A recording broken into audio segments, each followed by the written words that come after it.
નમસ્કાર, આપ જોઈ રહ્યા છો ગુજરાત ન્યૂઝ 86। વધુ ને વધુ સમાચાર મેળવવા માટે આપ અમારી ચેનલને લાઈક કરો, શેર કરો અને સબસ્ક્રાઇબ કરો।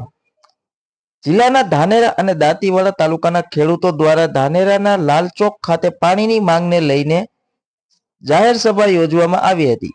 આ વિસ્તારની ખેતી માટે મુખ્ય સમસ્યા પાણીની વિકટ સમસ્યાને લઈને ખેડૂતો અને યુવાનો પાણીની માંગને લઈને સરકાર અને તંત્રને આવેદનપત્ર આપ્યું હતું।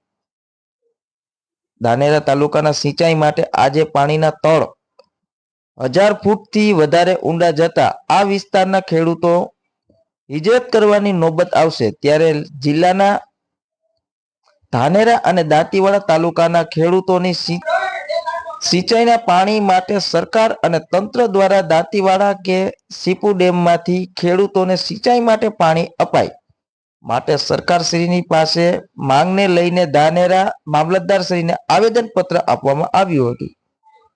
જો કે ખેડૂતો અને યુવાનોને ધાનેરા તથા દાંતીવાડા તાલુકાને સિંચાઈનું પાણી નહીં આપવામાં આવે તો ટૂંક સમયમાં ધાનેરા અને દાંતીવાડા તાલુકાના ખેડૂતો ગાંધી ચિંધ્યા માર્ગે ઉગ્ર આંદોલન કરવાની ચીમકી ઉચ્ચારી હતી। ધન્યવાદ।